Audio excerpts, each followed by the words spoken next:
서울의 소리 시청자 여러분 안녕하십니까. 여초심을 꿈꾸는 2030 개혁의 딸 박예슬이라고 합니다. 현재 서울의 소리의 인턴 아나운서로 생활하고 있습니다. 반갑습니다. 우리 박예술 인턴 아나운서 오늘 첫 멘트를 했는데 처음이라 약간 좀 막히는 게 있는데 네. 술술 나가야 돼요 아나운서는. 네. 안녕하세요. 오랜만에 우리 또 이상만 의원님 오셨는데 이성만이. 이성만 의원님 참네 이렇게 이성만 의원님 오셨는데 이성만 의원님 어떤 때는 강경파에다 어떤 때는 온건파에 가지고 온건파로 발언할 때는 또 비판도 듣고 하는데 오늘 지금 민주당에서 그 검찰 정상화법이 어제 밤새 지금 어떤 그 소위. 이 소위에서 법사위 소위. 검토를 네. 했는데 통과됐는지도 물어보고 우리 그래도 여의도 소식 잘 아실 거 안녕하세요. 예, 우리 반갑습니다. 저기 인사 좀 하시죠. 예, 안녕하세요. 이성만 의원입니다. 지난번 대선 끝나고 바로 그 다음 주에 찾아뵙고 이제 한 달 정도 지난 것 같아요. 그동안 우리 당내 뭐 사연도 되게 많고 최근에는 이제 검찰 수사권 조정이라든지 이런 문제로 해서 여러 가지 이제 국회 이슈를 가지고 있습니다. 그래서 이 문제에 대해서 궁금하실 것 같아서 우리 초심 선생님이 콜을 하셔갖고 오늘 이렇게 찾아뵙게 됐습니다. 예, 우리 저기 인턴 아나운서 네. 박예술 아나운서가 질문 좀 날카롭게 좀 한번 네. 날카로운 게 아니라 민주당 소식 좀. 네, 민주당 소식 너무 듣고 싶은 게 지금 지지자분들 많으실 거예요. 예. 현재 검찰 정상화 법안이 네, 지금 국민의힘 당대표가 네. 중재안을 거부한 거부했죠. 상태예요. 네, 그러면 민주당 의원님들은 이제 강경하게 밀고 나갈 사실 명분이 생겼습니다. 그렇죠. 그래서 저희 민주당 의원님들이 이번에 강경하게 밀고 나가자는 당내 여론이 많이 형성되고 있는지 그 부분이 좀 궁금합니다. 그래서 이제 어차피 이제 그 검찰 수사권 개혁이라는 게 그 자체의 내용적인 문제도 있지만 또 상대적인 문제도 있습니다. 예를 들자면 윤석열 정부가 들어서서 뭐 검찰 공화국 꿈꾸지 않고 정상적으로 운영할 것 같아. 그러면 뭐 굳이 수사권 조정을 하겠어요? 근데 딱 보니까 이건 뭐 검찰 공화국으로 만들어서 우리나라 전체를 검찰 시스템으로 바꿀 것 같아. 그러면 견제해야 되는 입법부 입장에서는 강력하게 싸워야죠. 그런데 이제 처음에는 우리 의원님들의 대다수가 대선을 진 상황에서 이 검찰 수사권을 이제 완전 이제 분리한다 하는 그 법안에 대해서 좀 찬성률이 그렇게 높지는 않았어요. 높지는 않았는데 가만히 당선인 신분에서 하는 걸 보니까 뭐 한동훈을 법무부 장관으로 네. 내정한다든지 또 최근에 와서 청와대 비서실을 그 구성하는 데 있어서 검찰 출신들이 대거 들어가고 있다는 거예요.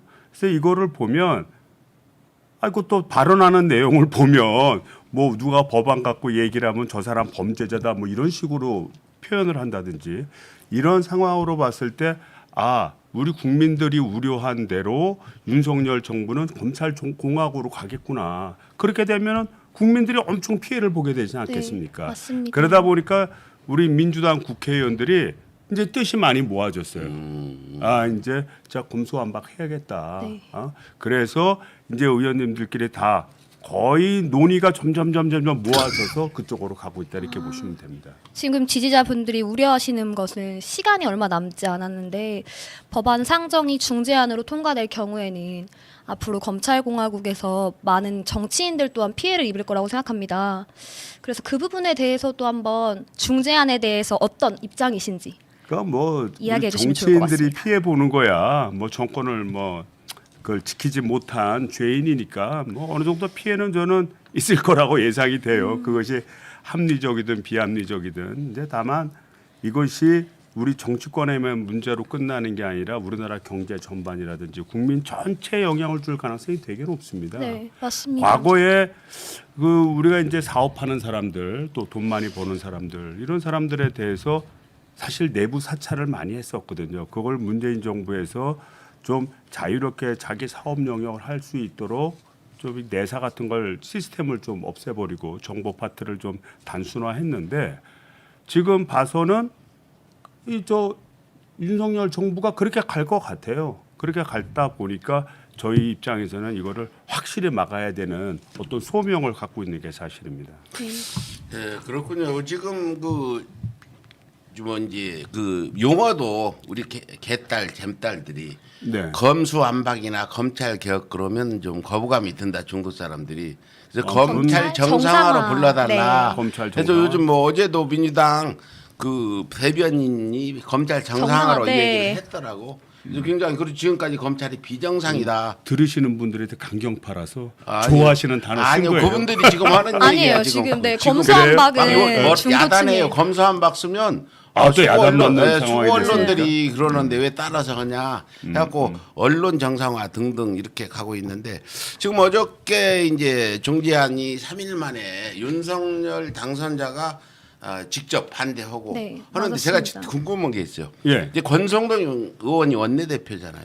예, 예, 그래서 권성동 의원과 또 윤석열 당선자는 366이라고 검사 때부터 술도 많이 먹고 다니고 눈사롱도 다니고 그런 친전한 사이인데 권성동 이걸 받아들일 때 분명히 그 윤석열 당선자와 협의를 해서 받았을 텐데 왜 이렇게 3일 만에 뒤집는 건지 좀 그 부분 어떻게 보세요? 그래서 사실은 저희들이 이제 그 지난 금요일 날 의원들 모여서 의총을 했거든요. 그래서 중재안을 갖다 설명을 듣고 어떻게 할 거냐 이런 의총을 했는데 저희 의총 끝나기 전에 먼저 국민의힘 당에서 중재안을 따르겠다고 했어요. 그러니까 우리 입장에서는 그래? 그러면 좀 부족하긴 하지만 원안보다는 좀 퇴보한 것은 사실이지만 합의 처리할 수 있다고 한다면 좀 그래도 국회가 좀 진일보한 좀 한 걸음이 될 것 같아서 우리도 이제 동의 절차를 밟았죠. 근데 이제 이게 저희들이 좀 이해가 안 가는 게 그러고서는 불과 뭐 하루 좀 지나서 바로 이제 이거를 합의안을 이제 거부하는 사태가 이제 이루어진 거고요. 이거에 대해서는 그만큼 그 우리 의원들의 생각하고 당선인하고는 괴리감이 있다. 저는 그렇게 봅니다. 그러니까 우리 국민당에 있는 국회의원들은 아무래도 저희들하고 많이 토론을 하잖아요. 토론을 하다 보니까 이 사안에 대해서 장점은 어떻고 단점은 어떻고 이런 문제를 많이 알게 돼요.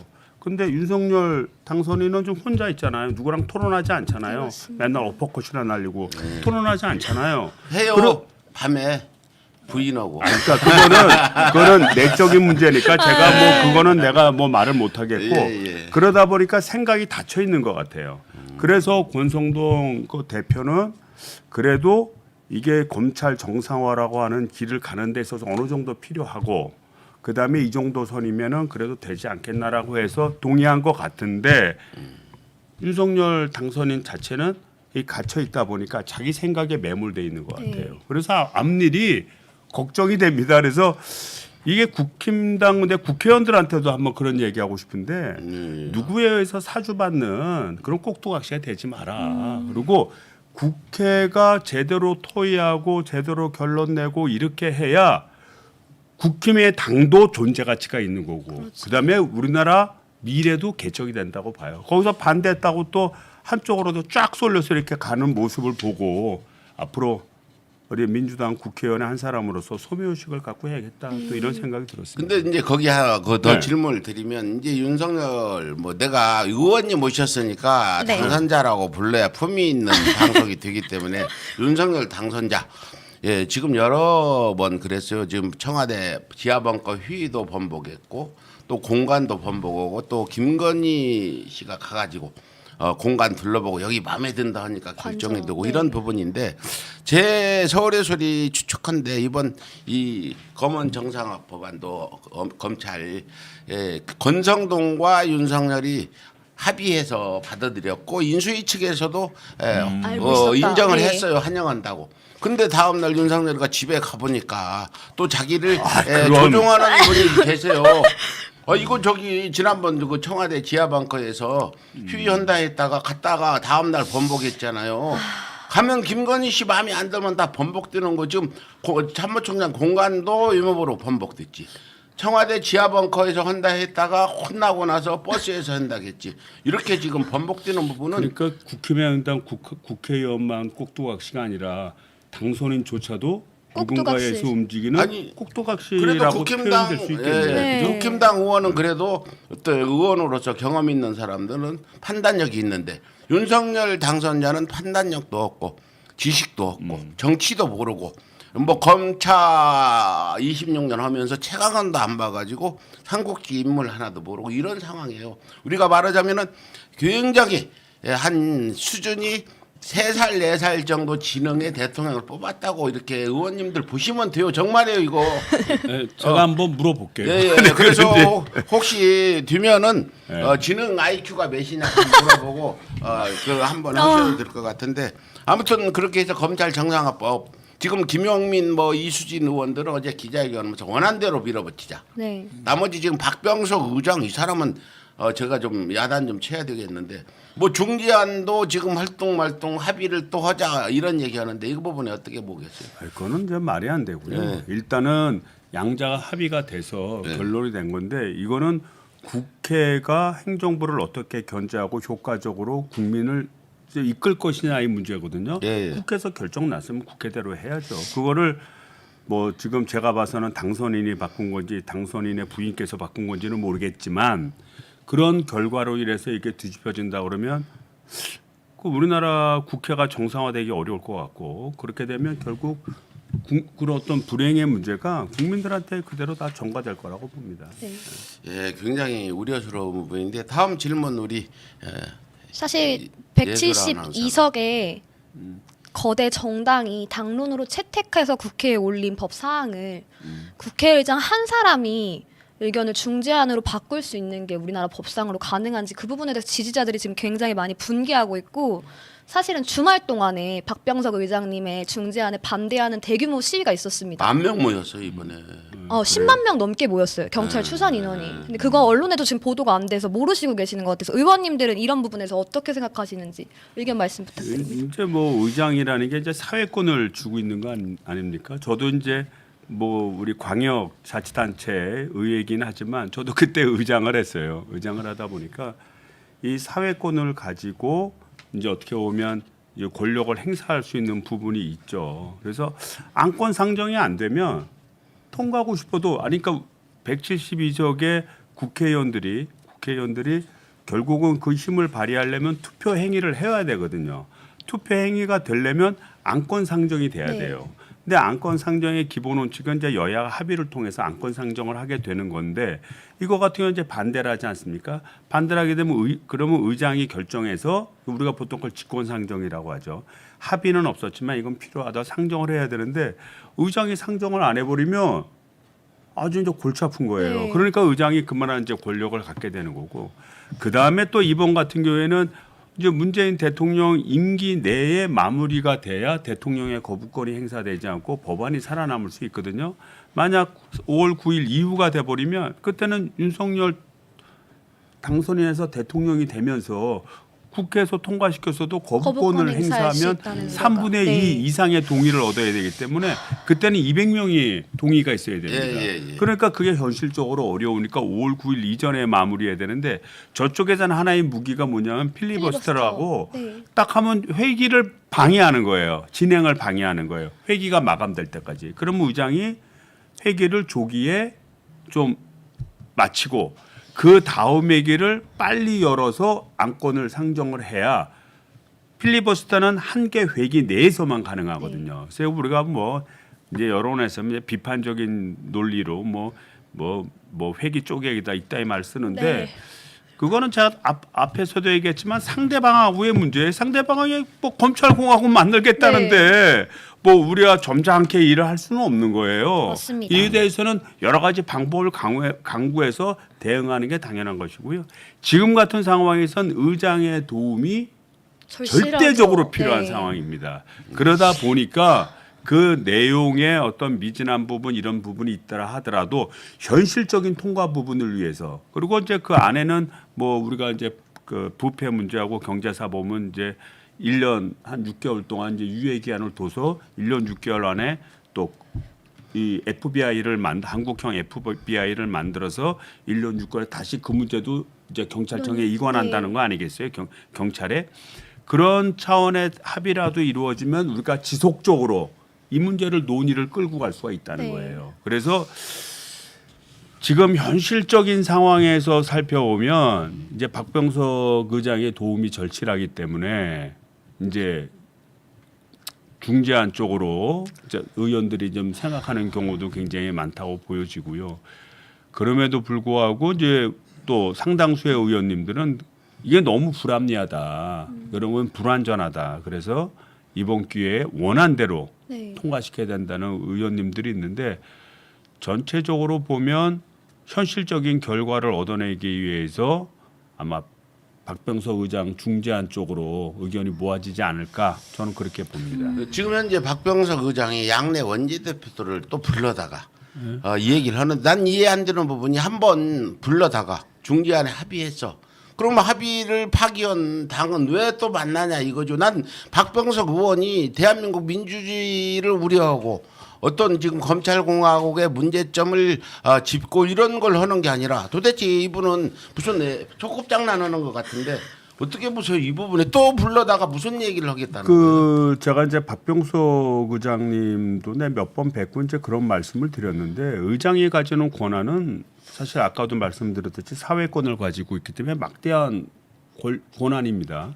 그리고 이 막대한 권한은 결국은 우리 상권 분립의 근거에서 대통령을 제일 앞선에서 견제해야 될 네. 그런 역할을 하는 겁니다. 맞습니다. 제가 사실은 의장일 경우에 의장이었을 때 그 이제 송영길 지금 서울시장 이제 예비 후보로 나서셨는데 전 당 대표죠. 그분이 이제 시장이었는데 이렇게 보니까 좀 태도들이 안 좋아.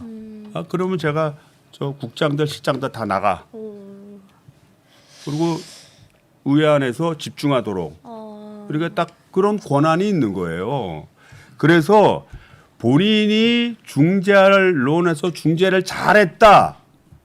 이런 평가만을 받으려고 노력하지 말고 우리나라의 절실한 지금의 상황에서 어떻게 해야 우리나라 국민들을 이 검찰공화국이 되는 그런 상황을 막고 올바른 길을 갈 수 있겠느냐라는 차원에서의 의장의 직분을 생각해야 돼요. 맞습니다. 의장이라는 게 기능적으로 양당 간 합의나 붙이고 말이야 무슨 공인중개사입니까? 거래나 맞붙이고 그게 아니에요. 본인이 가치 판단을 해서 옳은 길을 가도록 하는 겁니다. 맞습니다. 그런 차원에서 보면 내 박병석 의장님한테 대해서는 좀 불만이 있어요. 네. 그러니까 지나치게 양당 합의 구조라고 하는 그런 틀 속에서 자기가 숨어버리는 거예요. 그러면 안 돼. 의장은 대통령과 동격입니다. 대통령이 잘못하면 의장이 나서서 야단치고 쓸데없는 얘기하면 나가. 그리고 엄정하게 다루고 비판을 받을지언정 그런 것을 스스로 할 의지를 가져야 돼요. 맞습니다. 또 그런 사람이 앞으로도 의장이 돼야 됩니다. 네. 예, 벌써 댓글에서 이성만 의원님 멋지시다. 네. 이성만 의원님이 의장 다음 회기 하시면 되겠다. 아니 한번 도와주시면. 그래서 사실은 네, 너무- 국회의장도 민주당 소속으로 뽑혔잖아요. 민주당 네, 맞습니다. 지지자들이 뽑은 사람인데 어떤 서울에서 같이 최소한 옳고 그름을 가려서 이런 어떤 결정을 해서 의장을 해야지 무슨 야 보려고 무슨 아까 얘기했듯이 무슨 저기 떴다방입니까? 네, 공인중개사. 국회가? 그리고 떴다방 하는 사람이 국회의장이요. 나 이거 예술님 화나는데 우리 이상면 의원님이 지금 속 시원하게 네. 풀어줬는데 다음 질문으로 넘어가는데 당장 급한 것부터 하나 하죠. 네. 그 지역구에서 현수막 때문에 이제 맞습니다. 예. 그 체포 이성복 저기, 씨. 압수수색 당하고 직접 경찰청도 가시고 했잖아요. 예, 저 항의 근데 지금 방문하고 오늘 큰일이 기자회견을 있어. 이명수 기자가 오늘 감옥 가는 날이거든요. 이명수 기자가 윤석열 주차장에 들어가서 그 취재했다 해가지고 지금 징역 10개월을 일주일 만에 결심하고 선고가 오늘인데 2시에 지금 이명수 기자가 재판 앞두고 있습니다. 윤석열 때문에 감옥을 가냐 안 가냐 이런 위기에 처해 있는데 이 부분에 대해서 한 말씀 좀 해주시죠. 그래서 이제 우리 이제 이성복 씨 같은 경우에는 저희 지역구의 이제 주민이기도 하고요. 그리고 이제 저희가 내용을 살펴보니까 사전 조사도 전혀 없이 네. 이제 바로 이제 압수수색을 했고 또 선관위에서는 해당 프랜카드가 그 선거법에 위배되지는 않는다라는 그런 입장이었어요. 그럼에도 불구하고 누구 특정 단체의 고발에 근거해서 조사할 수밖에 없다는 그런 아주 그 뭐라 그러나 궁색한 답변을 내놨어요. 그럼 우리가 앞으로 고발하면 무조건 다 압수수색할 거냐? 내가 이제 이렇게 질문도 했는데 그리고 또 향후에 누구하고 내통하고 있지는 않은가, 공모를 하고 있지는 않은가 이런 걸 확인하기 위해서 압수수색을 했다는 거예요. 그러니까 지극히 공안적인 생각을 하는 거죠. 네. 지극히 공안적인 생각을 하고 앞으로 이런 국민들의 어떤 정치 의사나 표현의 자유 등을 검찰권을 활용해서 결국은 억누르겠다. 네. 시범 케이스를 보이겠다. 이런 거 아니겠어요? 그래서 이런 점은 좀 우리 국회가 나서서 좀 싸워야 됩니다. 싸워야 되고 우리 이명수 기자님 어디 계세요? 아직 이제 안 왔어요. 이따 재판 받으러 갈 건데 참 내가 재판 단단히 준비하고 내가 영치금도 가지고 와서 주려고 가면 당장 돈이 필요해서 그럼 어디 사시죠? 중앙지법에서 지금 아니 사시는 데가 여기 용산에 살아요. 아 용사 또 저쪽이구나. 그럼 내 서울시 의원들하고도 한번 좀 예. 논의를 해서 또 관심을 가져야 됩니다. 네, 그럼요. 국회의원들이. 그저 이번에 이명수 기자가 구속이 되면 나는 언론에서 그게 주차장 들어가서 홍석현 회장 왜 만났냐 질문한 거거든요. 뭐 욕하고 그런 것도 아닌데 이걸 주거 침입으로. 주거 침입으로 해서 또 검찰청 직원 검사인지 직원인지 모르지만 두 사람이나 진술서에다 이명수 기자를 엄벌에 처해달라 진술서 탄원서를 내고 또 거기에 초심이 시켰지 않냐 음모론이 있고 이런데 검찰청 대검찰청 직원들이 그 기자 취재하는 걸 엄벌에 처해달라 한 부분은 대한민국 언론이 한 줄도 안 쓴다. 그래서 내가 국정원론 기자회의에 제보도 하고 유신들이 네. 이제 기사를 쓸 것 같은데 이 부분에서 한 말씀 국회에서는 어떻게 대응을 좀 세워야 될지 말씀해 주세요. 뭐 일단은 이제 국회의원들이 이제 해당되는 문제에 대해서 이제 파헤치고 또 제가 했듯이 이제 검찰 항의 방문도 하고 그다음에 이제 성명서도 내고 지금 얘기했듯이 한국 언론에서 뭐 완전히 무슨 현 정부 밀어주기 한다면 그러면 우리가 이제 외신이나 보다 민주사회에 호소함으로써 우리나라가 더 이상 나빠지지 않도록 그렇게 강구를 해야겠죠. 그리고 또 저희는 이제 그런 데이터들을 잘 모아서 이래서 검찰 정상화를 이래서 하는 거다라는 명분도 만들고 지속적인 개혁의 과제로 삼아야 된다고 봅니다. 그 제가 특히 저 한번 이 의원님께 말씀드리는 이런 부분들이 있으면 또 한번 그 검찰 찾아가서 항의라도 좀 해주시고 함께 해주시면 좋을 것 국민의힘이 같습니다. 과거에 했던 대로 좀 해주시면 좋겠습니다. 그 사람들은 잘했잖아요. 이제 우리도 독해져야 되고 악랄해져야 되고 맞습니다. 윤석열을 한동훈이 저렇게 지금 공개적으로 한동훈이 또 문재인 대통령을 저격하고 네. 오늘 나왔어요. 문재인 대통령 어제 담화에 대해서 네. 이런 상황에 지금 우리가 민주당 의원이나 박병석 의장님 정신 똑바로 차리고 그러다 감옥 갑니다. 우리 이명수 기자만 가는 게 아니라 박병석 의장도 맞아요. 갈 수도 있어요. 갈수 지금 얼마 있습니다. 임기도 안 남았어요. 지금 2년이면 이제 6월 달이면 끝나는데 어떻게 하려고 그런 식으로 해요. 어떻게 지역구 가서 돌아다니려고 나한테 만약 이번에 제대로 못하고 저 만나면 응징 취재 당할 거라고 다음에 우리 개딸 예술님 좀 네. 질문 좀 드리세요. 저 혹시 최근에 제명인의 마을에서 네. 활동하고 있는 2030 개딸과 양아들 그리고 또 개혁의 가족들에 대해서 들어보신 적 있는지 궁금합니다. 그거 못 안 들어봤으면 뭐 관둬야지. 근데 그렇잖아요. 진짜 궁금한 게 박병석 의장님은 전혀 개딸들과 양아들에 대해서 모르신다고 하시더라고요. 그래서 그 사실이 굉장히 있겠어요. 지금 저희 개딸 양아들 사이에서 충격적으로 전해지고 있는데 의원님은 박병석 의장님께서 정말 개딸과 양아들을 모르셔서 하시는 말씀이라고 생각하시는지 의견을 묻고 싶습니다. 모르는 척 하시는 건지. 그거는 이제 그분한테 물어봐야 될 것 같고 네. 내가 이제 뭐 박병석 의장님의 뭐 속마음까지 알겠는데 만약 이제 모르신다 그러면 그 우리 당 주변과 관련된 시사 문제에 대해서 관심이 없다는 뜻이겠죠. 그러면 좀 심각한 거고. 그리고 만약 이제 그런 걸 이제 아시면서도 이제 저렇게 뭐 이렇게 잘 모른다 이렇게 말씀하신 거는 이제 본인이 어떠한 의사를 표출할 때 어떠한 원인에 의해서 영향을 받는다든지 편향화된다든지 이런 거를 어떻게 보면 들키고 싶지 않아서 뭐 그렇게 표현할 수도 있지 않겠나 이렇게 봅니다.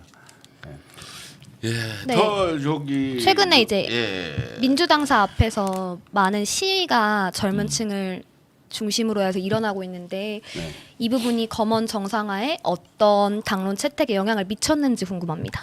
일단은 국민들이 움직여 주신 거니까 국민들이 이 동력이 되죠. 뭐 국회의원들이 사실 뭐 표를 먹고 사는 사람들 아닙니까? 그저 맞습니다. 우리는 열심히 국민들을 위해서 일을 하고 또 그거를 홍보하고 그래서 또 표를 주면 그분에 대해서 또 감사함을 느끼고 또 열심히 하는 건데 대선에 이제 패배하고 나서 이제 그런 표를 얻지 못하니까 좌절감이 굉장히 컸죠. 우리 국회의원들도 좌절감이 크니까 이런 검찰 정상화라든지 뭐 이런 문제에 대해서 적극적으로 나서기가 뭐 쉽지가 않았던 게 사실이에요. 이 좌절감이 있다 보니까. 그런데 우리 지지층이시고 또 함께했던 많은 분들이 또 한 20만 명 당원으로 입당하셨다고 그래요. 그래서 당원도 입당하시고 또 모여서 좀 힘을 내라고 좀 성원도 해주고 그러니까 우리 국회의원들이 그런 생각을 하게 됐죠. 아, 우리 주위에 우리를 기대하고 있는 많은 국민들이 있다. 우리가 좌절감에만 빠져 있어서는 안 되고 여기서 우리가 좀 더 개혁 과제를 좀 손다듬고 앞장서 나가야 된다. 이런 의지를 다지게 된 어떤 동력이 됐죠. 예. 그 특히 이번에 이건 아시는지 모르겠어요. 과거에는 지표하면 막 민주당 뭐 180석 줬는데 뭐냐 하고 질타하고 비판하고 막 소리 질렀잖아요. 근데 이번 이 지표가 첫날 열릴날 갔더니 그랬어요. 변함없이. 근데 둘째 날부터 잼딸들 네. 개딸들이 나오는데 바로 이제 민주당 할 수 있다. 이걸로 바뀌어서 지금은 지표가 긍정적으로 이렇게 구호들이 나오고 있는 부분은 의원님 입장에서는 힘나죠. 옛날에 맨날 욕만 하고 그러면 정말 내가 해봐야 뭐해. 맨날 해도 네. 욕 안 해도 욕인데 네. 이런데 할 수 있다고 지금 개딸들이 나오니까 민당 의원들 분위기 어떠세요? 그 할 수 있다는 그 지표의 그 구호가 어떻게 받아들이세요? 그게 이제 당론 채택의 원동력이 아, 된 거죠. 원동력이 된 거구나. 당론 채택의 원동력이 됐고 예. 그리고 이제 향후에 이제 이런 집회나 모임 같은 거를 앞으로 윤석열 정부가 어떻게 자세를 취하고 이거를 바라볼지 그래서 상당히 좀 우려가 많이 네. 되는 상황입니다. 그래서 그런 일이 벌어지면 그때 또 우리 국회의원들이 나서서 열심히 싸워야죠. 네, 또 이제 가장 중요한 건 서울시 시장 후보 경선에 대해서 지금 지지자들 사이에서 많은 불만이 토로되고 있습니다. 이 부분에 대해서 비대위가 현재 지지자들의 음성을 전혀 듣지 않고 지지자들의 의견을 듣지 않고 비대위끼리 밀실 정치를 통해서 지금 경선 후보를 치르려 한다는 여론이 형성되고 있는데 이 부분에 대해서 이야기 한번 해주시면 좋을 것 같습니다. 그래서 이제 결국은 이제 뭐 경선을 하기로 했으니까 이제 그런 문제는 다 해소됐는데 그 지난 과정을 보면 이제 서울시 국회의원들이 이제 반대가 좀 심했었습니다. 서울시 국회의원들의 반대가 심했고 그것이 이제 윤호중 비대위원장한테 좀 영향을 준 거고 그러다 보니까 이게 있어서는 안 될 뭐 송영길 전 대표, 박주민 의원을 뭐 배제하고 그다음에 나머지를 선택하겠다 이런 황당한 결정을 네. 내렸죠. 그러다가 우리 또 개딸들을 중심으로 네. 해서 이게 문제가 있다라고 많은 의견 제시도 하고 해 가면서 이제 결국 이제 정상화됐는데 저는 이제 그렇게 봐요. 저도 이제 페이스북에 그런 글을 좀 썼는데 제가 국회 생활을 한 2년 했지 않습니까? 2년 해 보니까 이 국회가 이 국회의원들의 놀이터가 된 게 아닌가라는 생각을 많이 해요. 네. 그러니까 내가 생각을 하고 내가 판단을 하고 내가 결정을 하면 내 의지대로 국회를 끌고 간다 이런 생각을 하는 것 같아요. 뭐 저도 이제 좀 그런 생각할 때가 있고 많은 의원들이 그러니까 이게 자기의 그 어떤 가치 판단에서 움직이게 되면 자기가 갖고 있는 감정 또는 자기가 갖는 선입감 이것에 의해서 결정되지 않습니까? 그래서는 안 돼. 이게 국민적 시각에서 바라봐야 됩니다. 내가 어떤 국회에서 공적인 결정을 할 때는 우리 국민들 또 우리 대한민국이 발전되기를 바라는 많은 개혁 세력들 이런 사람들의 생각은 뭐고 그 사람들의 가치 판단은 뭔가라는 관점에서 이해하고 자기 발언도 순화시켜서 이걸 문제를 풀어가야지 국회의원 딱 되는 순간 자기 생각을 얘기해 버리면 그러면 대의 정치의 기본 전제가 좀 무너진다고 봐요. 근데 이미 뭐 송 대표야 뭐 잘 아시다시피 우리 민주당의 비주류 중에 비주류고 네. 그냥 왕따야 왕따. 그런데 이게 어떻게 보면 주류 세력들이 있었고 거기에 왕따였던 것이었는데 이제 국민들의 의사가 바뀌니까 그렇죠. 국민들의 의사가 새로운 변화를 요구하니까 그런 과정에서 당 대표도 됐던 거예요. 또 이재명 우리 후보도 옛날에 처음 정치 출발할 때는 중심 세력이 아니에요. 약간 왕따야. 예. 거기서 해서 대선 후보까지 된 겁니다.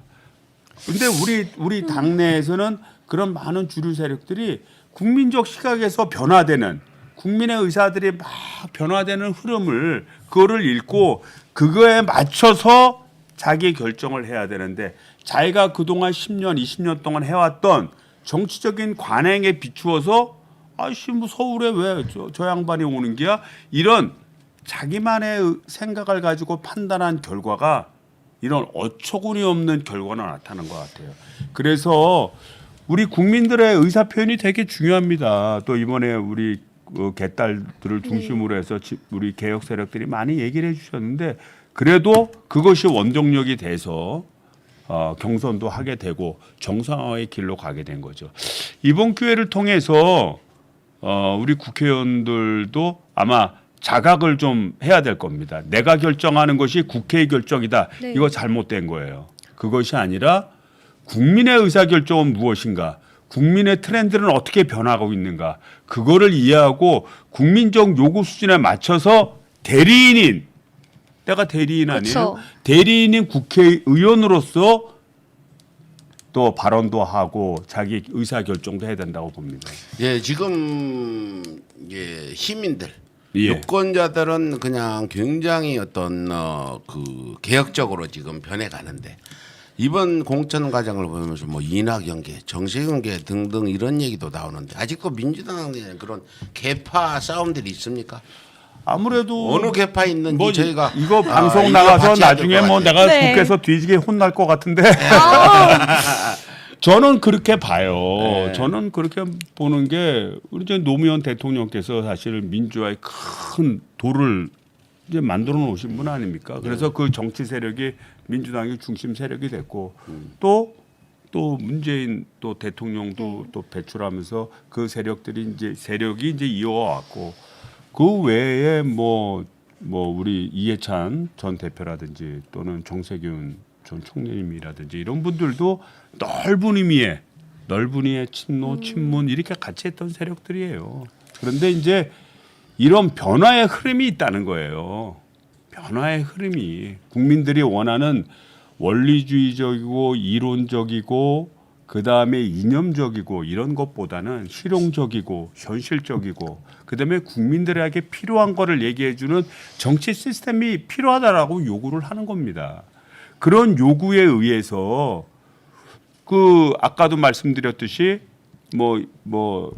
송영길 당대표가 된다든지 또는 이재명 또 후보가 된다든지 이런 과정이 있었던 것이고 이런 과정은 자연스럽게 이 변화하는 국민들의 뜻에 맞춰야 되기 때문에 저는 순응해야 된다고 봐요. 근데 아직까지 그런 세력 구조 내에서 문제를 인식하게 된다면 저는 민주당이 또 한 번 큰 변화의 어떤 충격을 받을 수 있다 이렇게 보고요. 이번 결과를 좀 많이 도와주세요. 네. 많이 도와줘서 서울시장 당선되고 진짜 실패하지 않고 만약에 이번에 이재명 후보가 당선이 됐다면 이 변화의 흐름이 급격하게 갔을 거예요. 맞습니다. 그런데 이제 한번 좌절을 했고 이번에 서울시장 해서 송영길 이거 아직 후보가 안 됐으니까 내가 특정 후보 지지하는 발언으로 오해될까봐 제가 조심스러운데 후보가 된다면 진짜 적극적으로 나서서 도와줘야 됩니다. 그렇게 되면 윤석열 정부를 견제하는 중심층 역할을 또 할 뿐만 아니라 우리 당도 새롭게 국민의 흐름에 맞춰 전환되는 계기가 될 거라고 저는 봐요. 지금 서울시장 후보 경선을 일반 국민 100%로 하겠다고 비대위가 서울시는 발표를 했습니다. 경기도지사 같은 경우는 권리당원 50%, 일반 국민 50%로 해서 후보를 결정했는데 일반 국민 100%로 결정한 비대위의 서울시장 후보 경선 과정에 대해서 의원님 개인적인 생각이 어떠신지 궁금합니다. 그 나는 원래 나는 거꾸로 돼야 될 것 같은데. 네. 왜냐면 아니 경기도에 그 저기 누구예요? 그 저기 김동연. 김동연 의원님이 당선되셨습니다. 김동연 후보 같은 경우는 입당한 지 뭐 엊그저께 입당해 갖고 뭐 당원이 있겠어요. 뭐가 있겠어요. 그러면 좀 오픈된 좀 기회를 줘야 될 것 같고 네. 서울시장 선거에 어떻게 하든지 단순히 서울시장 후보라는 게 서울시에 영향만 주는 게 아니잖아요. 우리나라 전국 전반에, 네. 지방선거의 대표격 역할을 하는 거기 때문에 거기에 현역 국회의원들이 나왔다면 그거는 당연히 당원의 심판을 받아야 될 것 같은데 좀 이상해. 네, 그래서 비대위의 아니 당원 발표- 없이 네. 선거를 어떻게 치르려고 이거 그렇게 나 처음 듣는데 이건 정말 이거 코미디 같은데 약간 좀 아니 여러분들 나도 몰랐는데 경기도 어떻게 알았어요? 경기도는 당원 일반여론 50대 50으로 갔는데 제가 서울은 이제 일반여론 재명이- 100% 간다. 그럼 당원 의사는 필요 없다. 필요 없다. 개딸들이 지금 20만 명 가까이 네. 민당 입당했는데 아니 이제 이분들 그렇지는 무시하는 거 아니야? 않아요. 그렇지는 않았는데 이제 나는 이제 어떻게 생각을 하냐면 이런 거는 있어. 그러니까 그 개딸들 부분이 이제 대선 끝나고 들어오셨잖아요. 네. 근데 권리당원이 되려면 지난 6개월 동안 맞습니다. 뭐 3번 이상의 당비를 낸 자 뭐 이렇게 규정이 돼 있습니다. 그러니까 최소한 입당한 게 경선 있기 한 6개월 전이니까 한 작년 10월 정도 10월 전에 입당을 해야 되고 그다음에 당비를 계속 낸 분들한테 권리당원이라고 하는 자격을 주는 거예요. 그러니까 개딸들은 지금 3월 달에 들어오셨으니까 대상이 안 됩니다. 대상이 안 되는데 네. 저는 이제 어떤 시각으로 이제 보면 그 서울시장 후보가 가지는 좀 특수성과 대중성에 좀 기초하지 않았나 이런 생각이 돼요. 그래서 이 당원의 의사에 의해서 뽑는 것보다는 서울시장 자체는 전체 지방선거를 이끌고 가는 핵이기 때문에 국민들의 의사를 따르겠다. 뭐 이런 차원에서 접근한 게 아닌가 이렇게 봐요. 그러니까 뭐 그것이 뭐 결과에 뭐 결정적인 영향을 주거나 특정 후보한테 뭐 유리하고 불리하고 이럴 것 같지는 않아요. 아니죠. 저는 이 현장 정치에 굉장히 분석력이 빠른 사람이에요. 누구를 견제하기 위해서 맞습니다. 개파 싸움이라고 네. 보거든요. 지금- 모 후보를 견제하기 위해서 모 후보가 당원들한테 인기가 많으니까 당원들을 배제시킨 일반 여론으로 가자는데 와 이게 바로 개파 싸움이 이어지고 있는 거다. 이렇게 보고요. 박병석 의장도 개파에 연연해서 저런 것 같다. 그 어떤 강경파가 아닌 지금 쉽게 말해 회색이라고 볼 수 있는 민주당 의원들을 대변하는 게 박병석 의장이다. 저는 이렇게 분석해요. 아마 제 분석이 맞을 것 같아요. 그 이제 의장님 문제는 저는 그렇게 봐요. 뭐 같은 뭐 자당의 또 언론이시고 그러면 비판하려고 하는 게 아니라 의장은 이제 미국 같으면은 이제 뭐 그 트럼프 대통령이 그 저기 뭐야 연설을 하니까 하원 의장 펠로시 하원 의장이 밑에서 연설문을 찢어버렸다는 거 아니에요. 무슨 개소리냐 이런 얘기 말하자면 그거는 개인적인 행동으로 봐서는 굉장히 결례적이고 그리고 또 상식에 맞지 않는 행동이지만 하원 의장이라는 차원에서 보면 자기 의사를 국민을 대표해서 자기 의사를 확실히 표현하는 겁니다. 그래서 우리 박병석 의장님도 그렇고 향후에 의장 되는 사람이 그냥 양쪽 당 간사들끼리 오라고 합의 붙이는 그거에 집중할 게 아니에요. 그렇죠. 뚜쟁이 노릇 본인이 맞아요. 공인중개사. 본인이 네. 의사를 가지고 이거 어떻게 해야 되라는 그런 의식을 뭐 처음부터 막 할 필요는 없지만 국민들의 얘기를 듣고 국민들의 얘기 속에서 가치 판단을 해야 됩니다. 네. 그렇고 저는 이제 그렇게 보고요. 그 다음에 서울시장 경선 문제에 대해서는 사실 제가 깊이 생각은 안 했는데 뭐 그렇다 하더라도 제가 저도 이제 뭐 어려운 경선을 겪고 이제 예. 저도 이제 뭐 사실은 뭐 주류 세력이 아니라 왕따 중에 하나지 저도. 그래서 뭐 공천 받는 과정사부터 배제되고 뭐 사형 겪고 뭐 이렇게 해서 어렵게 뭐 불리한 구조 속에서 경선을 치러냈는데 그 실제 그 여론조사를 하게 되면 그 일반 국민들이 그렇게 많이 답변을 안 해요. 그래서 대부분 적극적 지지자들이 답변을 하기 때문에 당원에서 많은 지지를 받는 분이 결과도 좋은 경우들이 되게 많죠. 근데 차이점이 있다면 당원 투표가 들어가면 거의 확실하지. 네, 그렇죠. 결과가 거의 확실한데 이제 여론조사가 들어가면 여론조사 100%라면 이제 결과가 조금 애매할 수 있죠. 변수가 있을 수 있다 이렇게 봅니다. 예. 다음 질문. 결국에는 지방선거는 이제 역선택? 네. 글쎄 뭐 그런 문제까지 생각은 안 하는데 역선택을 하려면 역선택이 이루어지려면 적극적인 뭐 국힘당이나 상대당의 개입이 좀 있어야 돼요. 그런 의사 표현이라든지 자기 당 지지자들한테 이렇게 해야 되는데 뭐 그렇게까지 하겠나는 싶은데 뭐 일부는 그 하겠지만 지난번 대선 경선 마지막 3차 모집 투표에서는 역선택이 들어와가지고 뜻밖의 결과가 네. 나와가지고 이 대선 지는 데 일조를 한 부분이 있어요. 예, 그때부터 경선 불복으로 이어지면서 나는 오늘날 경선 불복한 사람들 속이 시원하겠다. 윤석열 대통령 만들었으니까 한번 당해봐라. 이런 생각도 드는데 정말 그 마음이 많이 상하고 그렇습니다. 네. 그때 그냥 바로 경선 승복하고 앞으로 지방선거도 경선 지금 불복들 많이 하고 있는 그런 상황인데 갔으면은 일명 똥파리라는 사람도 안 생겼을 거고 이렇게 네. 잘 됐을 텐데 그 모 후보 지지자들 1만 6천 명이 윤석열을 지지하고 했는데 역사의 심판을 받을 거다. 네, 윤석열의 맞습니다. 폭정이 그갈수록 그 개파 사람들 또 그 개파의 수장 또 뭐 정운현이 같은 자는 네. 넘어갔잖아요. 이런 사람들이 역사의 심판을 받을 거다. 제발 박병석 의장이나 누구나 역사의 심판을 두려워하는 정치를 해달라. 현실에 급급하지 말고 이 네. 초심이 항상 하는 얘기가 법정에 가서 하는 얘기가 역사의 심판을 두려워해라. 네. 오늘 이명수 기자도 내가 항상 얘기했죠. 또 역사의 심판을 받아라.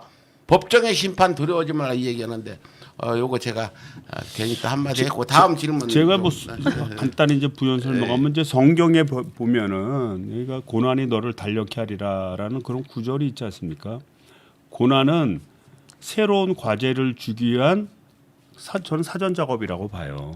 그래서 고난을 두려워하기보다는 그 뜻을 잘 헤아려서 뭐 저나 또 우리 이명수 기자님이나 또 그 누가 됐든 잘 뭉쳐 간다면 오히려 단련을 통해서 더 큰 세계로 나갈 수 있다고 봅니다. 네. 두려워하지 말자고요. 네. 우리 또 너무 개딸 너무 오늘 두려워할 나왔는데 거 또 없죠. 분위기가 너무 딱딱해 좀 아니. 재미있는 얘기 좀 해봐요. 저 이제 이성만 의원님 대해서 궁금한 게 뭐 있습니다. 저는 뭐 궁금한 네. 게뭐 있어요.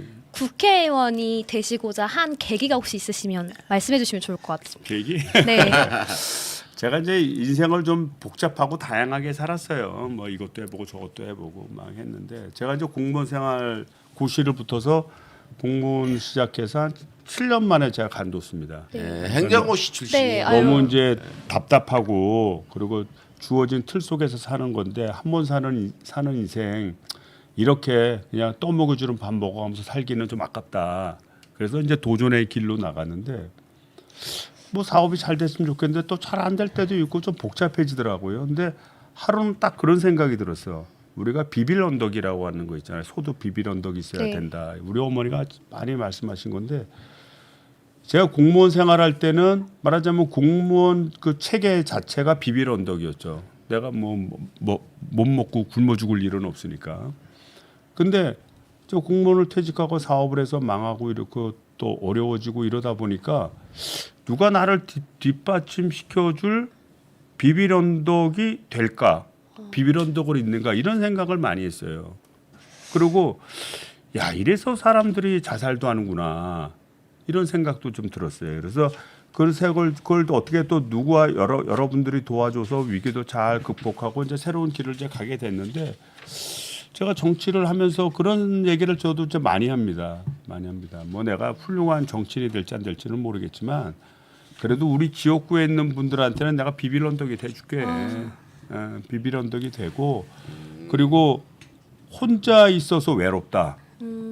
나는 참 떨어져 있는 단독의 존재다 이런 생각이 들지 않고 그 사람이 가지는 어떤 생각이 좀 특이하더라도 다양성 측면에서 이해를 하고 또 이 사람들이 상호 조화될 수 있는 구조가 될 수 있도록 좀 좀 비빌 언덕이 돼보자 그런 편이에요. 그래서 제가 민원을 잘 들어주는 네. 편입니다. 민원 잘 들어주고 그 다음에 또 민원인들 부탁하러 오는 사람들이 굉장히 어렵잖아요. 막 쭈삣쭈삣하면서 오잖아요. 네. 의원님 뭐 이런 쭈삣쭈삣하고 오잖아요. 근데 저 같은 경우에는 굉장히 이제 편하게 오셨어요.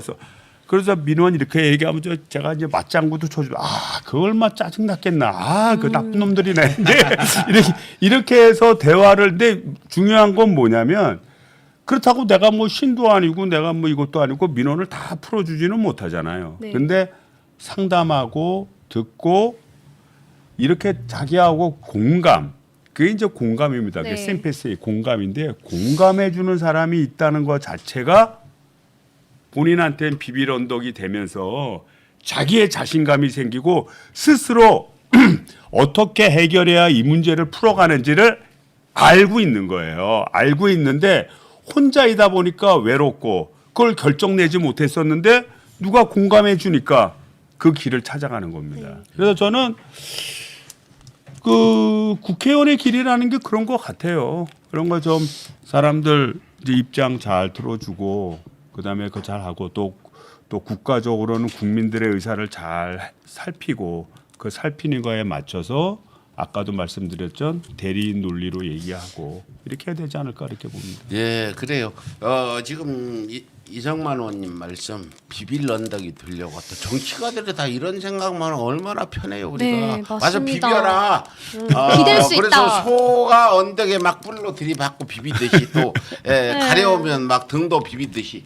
예, 이 정치인 그런데 사실은 정치인한테 그런 걸 전부 우리가 요구하기는 무리예요. 정치인도 맞습니다. 어떤 분들은 직업이거든.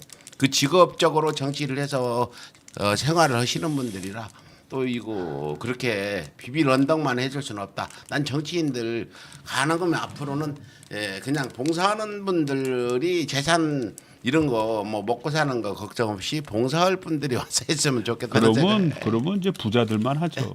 그건 그래서는 안 되겠죠. 돼요. 안 되겠죠. 네, 그렇게 예, 하면 그거는 네. 그렇게 제가 짧은 생각이었고 열심히 와서 하시는 분들 해야 돼요. 개천에서 용나는 분들이 많았으면 좋을 것 같고 다음 질문은 뭔가요? 네, 지금 현재 장관 인선에 대해서 굉장히 많은 의혹과 비리가 연신 나오고 있는데 이 부분에 대해서 민주당 국회의원분들 어떻게 앞으로 청문회를 헤쳐나가실 건지 이야기해 주시면 좋을 뭐 것 같습니다. 적극적으로 다음 그 문- 전에 제가 질문 네. 추가 하나 더 네. 드리고 특히나 어저께 문재인 대통령이 손석희 씨와 인터뷰했잖아요. 네. 한동훈에 대해서 야단을 좀 쳤어.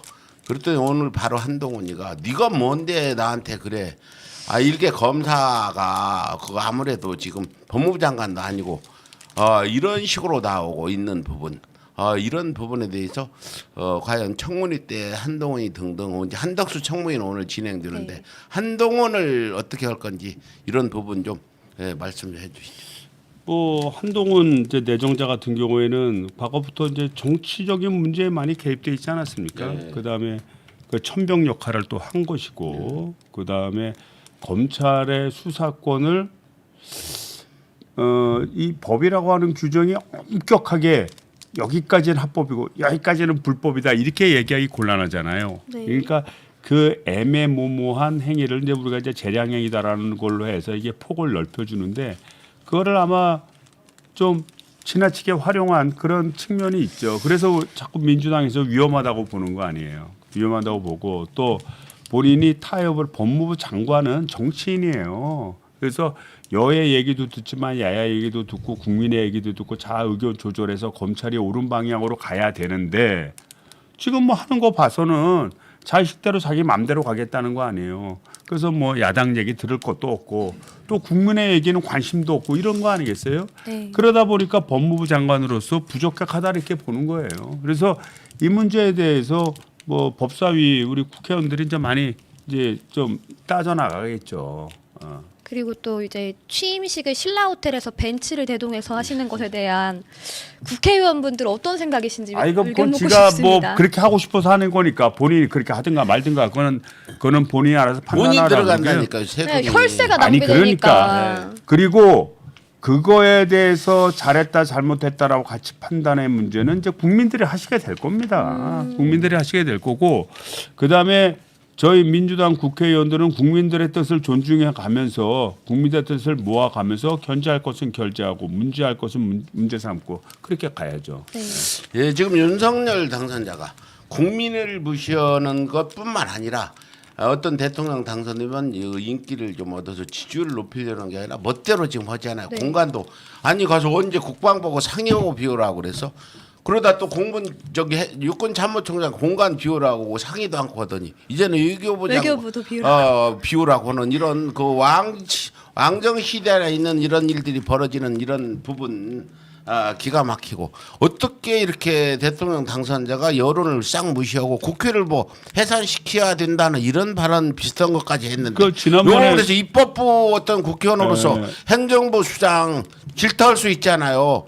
어떻게 훈계를 좀 하시든지 국회의원은 훈계하는 자리야. 네, 대통령도 견제하는 자리라고 좀 해주세요. 훈계 생각하겠습니다. 좀. 아, 예. 그래서 좀 뭐 더 강하게 지난번에 해주세요. 기사를 보니까 뭐 국회 입법권을 박탈한다 그래갖고 네. 야, 이 양반 사실을 뭐 어떻게 붙었어? 내가 아니 그 법을 공부한 사람이 헌법 시험도 1차에서 봤을 텐데 2차도 봤겠지 사시니까. 아이고 상권 분립이 1장 1절에 나오는 건데 권력을 한 군데 주면은 문제가 되니까 나누어서 서로가 견제하도록 하는 것이 민주주의의 가장 기본 그래도 원칙이죠. 기본 네. 원칙으로 지켜온 건데 뭐 입법권을 박탈하라. 에휴. 기본이 안 된 거지. 아니 여기서는 이렇게 주장하면 대통령권을 박탈하라 이거 어때요?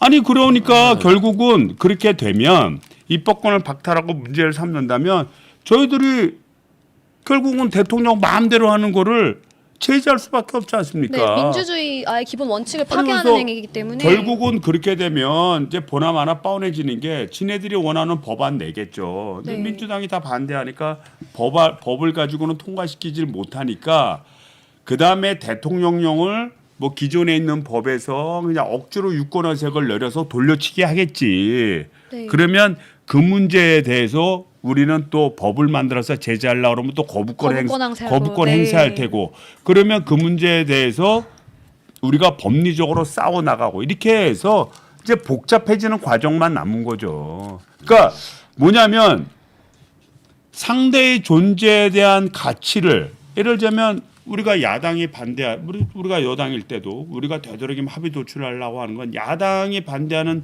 그 내용 중에도 우리가 보지 못한 시각에서의 논의가 있을 수 있잖아요. 그다음에 국민적 의사를 발견할 수도 있고 이런 거를 통해서 조절도 하고 해 나가야 되는데 그 말하는 거를 이렇게 들어보니까 뭐 입법권을 박탈해라 뭐 이런 걸 봐서는 내가 볼 때는 제왕적 대통령이 되는 네. 길을 가겠다라는 거를 아예 선언한 거예요. 그렇기 때문에 검언 정상화가 반드시 이루어져야 합니다. 그래서 내가 국회의장이라면 네. 이번에 윤석열 당선자가 입법권을 박탈한다면 바로 나는 국회의장으로 반박합니다. 네가 뭔데? 네. 나는 너 대통령 윤석열을 탄핵시킬 수 있는 입법부인데 네. 네가 입법권을 박탈하다니 당장 탄핵안도 올려가지고 탄핵 발의할 것 같아요. 이게 불법이잖아요. 대통령 입법권 박탈하라 하면 탄핵 소추 됩니까 안 됩니까 이거? 이제 뭐 그거는 이제 법률로 따지만 의장이 나서기는 해야지. 예, 네, 의장이 의장이 움직여줘야 나서서 되는데. 한마디 해야지. 네. 뭐 하는 거냐 말이지. 의장 국회를- 뭐 하는 겁니까 지금 박병석 그 국회 의장. 아니 당선인한테 뭐라고 하는 거냐 이렇게 아니 자꾸 이제 의장님하고 저하고 좋은 사이인데 아니 또 사이가 오늘 때문에 맞아요. 오늘 때문에 뭐 합니다, 지금은. 관계가 오늘부터 나빠지겠네. 나빠지세요. 네. 그분하고 사이 좋을 거 그러니까 없어. 뭐냐면 근데 민주당은 타협하면 안 돼요. 뭐냐면 이런 거예요. 아니 지금 국회 의장으로서 대통령 당선이 그렇게 얘기하면 그 말 조심해라. 그거 당연히 그 얘기해야 됩니다. 그거를 그냥 묵묵무득 유구무원하면은 그 조금 약간 문제가 있는 거죠. 네. 그걸 왜 가만히 있어? 아니 뭐 그런 발언하면 뜨기도 하고 괜찮을 것 같은데. 네, 그러니까요. 여기서 대신하세요. 오늘 좀 떠보세요. 이성만 의원님. 저는 이제 그런 게 뜨고 뭐 이런 데는 별로 관심이 없어요. 나는 아니죠. 객관적으로는 분석해서 얘기하려고는 하는 거지만 그렇다고 뭐 이렇게 뭐 뜨고 뭐 이런 거는. 근데 아니. 다음에 의장님을 선출할 때는 좀 정치적인 역량을 가지고 할 사람을 뽑아야겠다. 예? 그리고 그다음에 소신과 신념이 있으셔야 돼요. 그리고 네. 본인이 의장으로서 자기 의사를 가지고 국회의원들의 의견도 듣고 그다음에 그 국민들의 의사도 잘 해서 의사를 가지고 할 수 있는 그런 분들이 좀 됐으면 좋겠어요. 근데 지금 나는 박병석 의장이 윤석열 당선자를 닮아가는 것 같아요. 윤석열 당선자는 아까 얘기했듯이 증거가 뚜렷해요. 우리가 3년 동안 방송을 했잖아요. 김건희에 의해서 조정당하는 사람인데 박병석 의장도 갑자기 지금 어디 누구한테 조정당하는 모습이 보이고 오늘도 박병석 의장님 얘기는 왜 이제 불러다 그만하시고. 중지한 또 협상을 하고 시키냐고. 아니, 그건 또 파기한 사람 있는데 그거는- 아니 박병석 의장 오늘 끊어버리죠. 다음 아니, 국회의장 우리가 그- 밀어드리고 네. 그거는 국회의장 우리 이상만 의원님으로 그거는 이렇게 이해하실 수 있어요. 뭐냐면 박병석 의장님이 결정하기 위한 내가 그러면 무리해서라도 통과시키겠다는 결정하기 위한 명분을 쌓기로도 부를 수가 있어요. 그러니까 한번 결과를 지켜보는데 나는 이번에는 박병석 의장님이 나설 거라고 봐. 왜냐하면 본인이 또 그렇게 얘기했어요. 이거 중재안에 파기하면 나는 중재안을 찬성하는 쪽에 강력하게 힘을 보태겠다고. 예. 그래서 원한 대로 오늘 상정이 통과를 되네요. 선언하면 좋겠다. 네. 이제 내일 6시에 또 수만 명이 모이는 국회의사당 대려변의 집회가 있어요. 한번 나오셔서 발언 한번 해주실래요? 네, 국회의원님들이 많이 아니, 왜? 참석해 주시면 좋을 것 같습니다. 떠야 돼요. 떠야 네. 힘을 가지야. 떠요. 뭘로 하실 수 그냥 있지. 서울의 소리 이렇게 나오는 것만 해도 내일 아까 물어봤는데 6시에 국회 앞 대로 바로 정면 큰 도로에다 집회 신고하고 집회를 하니까 내일 6시니까 한 5시까지 오시면 좋아요. 이번 장소가 넓어. 네. 대로를 해서 하니까 그렇게 하시고 다음 질문 더. 제가 나중에 네. 이제 서울시장 후보가 확정되면 예. 제가 네. 지지 연설 비슷하게 한번 나가서 한번 할게요. 예. 네. 내일 와서 박병석 의장 규탄 아이 좀 그러지 해주시라니까. 마. 내가 그럼 또 바로 뜨는데 박병석 의장님 또 내가 의장 시켜주기 위해서 열심히 뛰었던 사람이에요. 그러니까. 그러니까 반성하는 근데 이제 의미에서 제가 이제 모르겠어요. 내가 국회 시스템을 잘 몰랐잖아요. 그때는 네. 들어온 지 얼마 안 됐으니까. 근데 나는 내가 시의회 의장할 때는 내가 봐서 이거는 의사적으로 이렇게 하면 내가 강력하게 했어요. 그렇게 해서 정리해 나갔는데 국회는 보니까 그런 관행으로 와 있질 않더라고요. 그냥 무조건 여야 합의를 해서 그런데 좀 이제 좀 바꿔야 될 때도 됐죠. 지난번 문희상 의장 그래도 박병석 의장보다는 나았는데. 그렇죠. 밀어붙일 때 밀어붙이고 원래 문희상 의장이 우리 고향 의정부 아니 그리고 이웃에 살던 사람. 정세균 의장님 같은 경우에 잘했죠. 잘했죠. 정세균 왜냐하면 의장도. 탄핵을 이끌어냈잖아요. 네. 근데 지금 박병석 의장은 역사에 이제 이 국회 역사상 최악의 의장이었다 아이, 이런 판단이 남 그건 아니라고 봐요. 아니죠. 미리 이런 말씀을 들어야 정신을 좀 차려서 네. 더 잘해서 나는 훌륭한 의장이 되시라고 네. 채찍질을 이게 하시는 거예요. 그 결과를 잘 도출하기 위한 과정이라고 보시죠. 한번 지켜보시죠. 어느 뭐. 분이 박 의장 요거지 말한 분도 있는데 뭐 요거는 게 아니라 훌륭한 의장님 되시라고 뒤에서 그 매를 드는 거예요. 네. 원래 이쁜 아들 매 한 대 매한테 더 더 때린다 때린다. 했잖아. 네. 미운 아들 떡 하나 주고 이런 속담 같지. 그런데 다음 질문. 이제 앞으로 인천시장 혹시 선거에 대해서 필승 전략이나 그럼 향후 전망에 대해서 어떻게 관측하고 계시는지. 뭐 제가 필승 전략을 짜기보다는 이제 그 캠프에서 짜야 될 일인데 저는 이제 분석적으로 이렇게 봅니다. 그러니까 유종복 전 시장 네. 지난번 그 이제 지방선거에서 18년도에 패배했던 그 유종복 전 시장하고 지금 현 시장하고의 대결 구도 아니겠어요? 네. 그러면 유종복 전 시장도 4년 동안 자기 업적이 있잖아요. 네. 그다음에 박남춘 시장도 4년 동안의 자기 업적.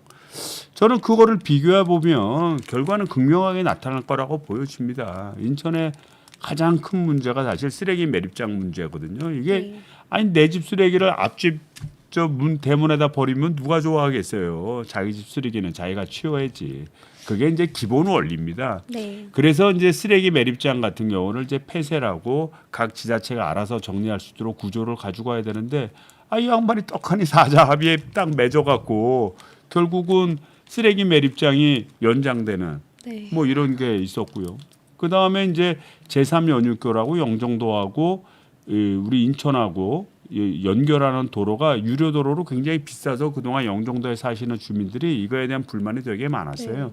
그래서 무료 도로인 그 제3연육교를 짓는다고 했는데 뭐 착공도 못하고 아무것도 못했어요. 네. 근데 뭐 박남춘 시장님 되셔서 착공하고 좀 열심히 건설 네. 중입니다.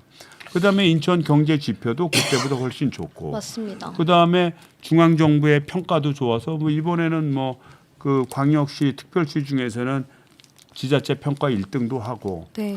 그래서 제가 봐서는 뭐 전략이랄 게 아니라 그분도 지내신 분이니까 네. 우리 유종복 시장님 4년, 우리 박남춘 시장님 4년 네. 딱 펴놓고 그다음에 그거 따져보면 우리 인천 시민들께서 아마 합리적으로 판단할 거라고 봐요. 네, 맞습니다. 예. 저도 인천에 살고 있지만 저희 인천시가 굉장히 부채가 많았습니다. 근데 박남춘 시장님이 당선되신 후에 부채가 제일 낮아졌어요. 제일 네. 낮은 도시가 됐어요. 예. 자 인천시장이 지금 주요 현안 아니에요. 박병석 의장님이 주요 현안이지. 예, 자꾸 시청자 네. 나간다고 그러니까 여기서 지금 다시 한번 공지 드리면 그 김건희의 도이치모터스 주가 조작 사건에 지금 주범들이 다 구속되고 거기에 관여했던 사람들을 그 검찰에서 약식 기소를 했더니 재판부에서 정식 재판에 붙일 정도로 엄중하게 지금 재판이 진행되는데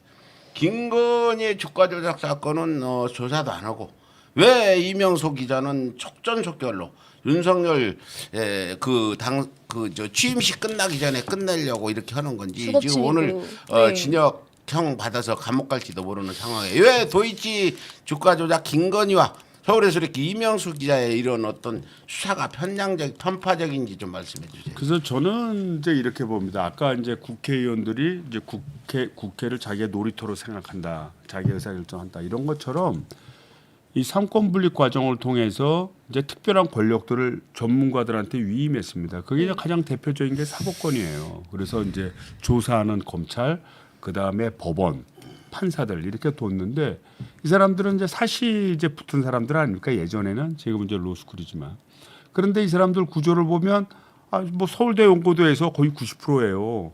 예전에 합격자들 보면 네. 그리고 저기 고시반에서 만나서 다 같이 공부해. 그 다음에 또 고시 붙으면 또 연수원에서 2년 네. 동안 또 같이 공부해. 또 폐쇄된 판사 검사 생활을 합니다. 그러니까 자기들끼리 클러스팅이 된 거죠.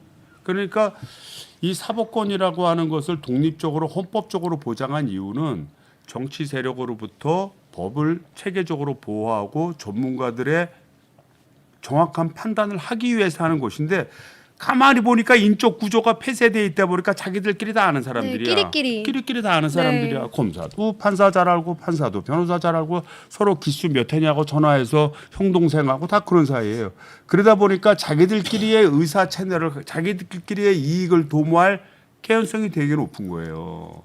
그래서 예를 들자면 지금 이제 사건을 나왔을 때 자기들 세력에게 유리한 사건 같은 경우에는 이제 그 문제를 적극적으로 파헤쳐서 어쩌고저쩌고 빨리 하려고 하고 자기들한테 좀 불리할 것 같으면 좀 내버려두는 이런 시스템이 되어 있기 때문에 제가 앞으로 이제 좀 책도 쓰려고 하는데 이런 법적으로 보장되거나 법률적으로 보장된 이 관료 시스템, 폐쇄된 관료 시스템이 우리나라 민주화에 가는 길에 마지막 걸림돌이 아닌가 이렇게 생각이 되고요. 지금의 체제를 이제 로스쿨로 바꾸면서 이제 많이 완화는 됐지만 앞으로 더 많은 제도적 개선이 좀 필요하다고 봐요. 네. 예. 지금 현재 그래서 민주당 의원님들이 원안으로 추진하는 것에 대해서 단결이 되시는지도 또 궁금합니다. 그건 뭐 단결의 문제가 아니라 뭐 마음속으로야 뭐 원안에 대한 생각이 많이 있겠죠. 왜냐하면 그 의원들이 다 전원 서명해서 발의한 거니까. 네. 다만 현실적인 통과 가능성이 뭐냐라는 과정으로 가게 되다 보니까 또 하나는 이제 아무래도 지방선거도 있고 이 절충안에 대해서는 이제 명분이 뚜렷하잖아요. 명분이 뚜렷하니까 이제 현실적인 그런 판단을 하겠죠. 마음속으로는 원안으로 가고 싶어도. 그래요. 뭐 지금 여러 가지 상황들보다도 과연 윤석열 정권이 들어서 가지고 가셔야 되죠. 네. 그 입법부를 해체한다, 장악한다. 하고 지금 벌써 그런 합의안을 번복하는 일들이 벌어지는데 이런 우려들을 좀 해소할 수 있게 민주당 국회의장이 성명을 내든지 원내대표가 내든지 아니면 이성만 의원님이 혼자라도 이건 아니다는 이런 입장들을 확고하게 해주는 게 아니, 뭐 이번 그거는 지선에도 큰 도움이 도움이 줄 될 텐데 것 같아요. 그거는 네. 우리 뭐 당에서 그거는 당연히 성명서 나갔죠. 뭐 말도 안 되는 소리 하고 있냐 그래서 당당 성명서를 나왔는데 이제 이 좀 더 중책의 역할을 하시는 분들이 나서야죠. 예. 그 일단 바쁘시니까 우린 조금 더 방송할 테니까 네. 마지막 말씀하고 지금 국회일 때문에 바쁘신 것 같은데. 예, 하여튼 우리 시청자 여러분들, 우리 국민 여러분들 여러 가지 걱정 많으시죠.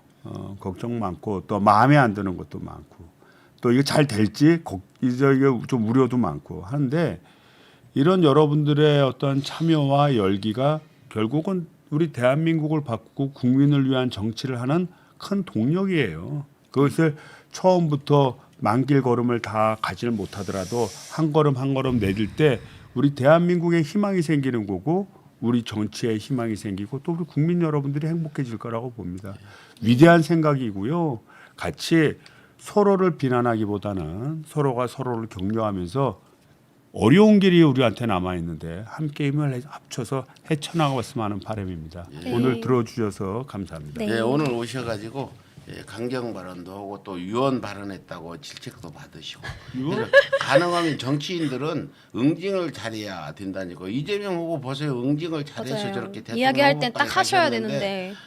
가능하면 아 거기 이제 훌륭한 큰 정치인이시고 저는 뭐 아니 뭐 아유. 국회의장으로 한번 출마해 보세요. 네. 저는 이제 앞으로 이제 이런 거를 좀 한번 우리나라 관료 시스템이 얼마나 폐쇄적이고 이게 비민주적이고 우리 사회 발전에 저해 요인이 되는가. 내가 요걸 좀 한번 1년 동안 분석해 보려고 예, 그래요. 우리 저 이성만 의원님은 행정고시 출신이라 네. 실력이 있으신 분이에요. 네, 맞습니다. 굉장히 고시 3대 고시 중에 하나를 지금 뭐 사법고시, 행정고시 뭐 이런 거 있잖아요. 네. 그리고 외모고시. 의무고시. 해서 가시고요. 빨리 가서 예. 국회 성상학부 원하는 대로 통과시켜 주세요. 네, 원하는 대로 제가 꼭 부탁드립니다. 이렇게 일어나서 네, 저도 드릴 테니까 저도 원하는 대로 부탁드립니다. 좀 통과 원하는 대로 꼭 이거 가지고 힘을 가세요. 실어주십시오. 원하는 대로 좀 해주세요. 네. 화이팅 이상만 화이팅. 원하는 대로 화이팅. 예. 아 예. 이제 저기 우리 카톡방에 가면 내일 저기 조정실 카톡방에 가면 우리 그 내일 그 저거 웹자보 내가 지금 올려놨어. 빨리 그거 좀 띄워주고 우리 저기 네. 개딸 예술양 예술 아나운서. 네. 예, 오늘 어때요 방송? 좀 아직은 이제 숙달되지 않아가지고 네, 좀 아직은 힘들죠. 네, 조금 전차 미숙한 면이 비춰주세요 있습니다.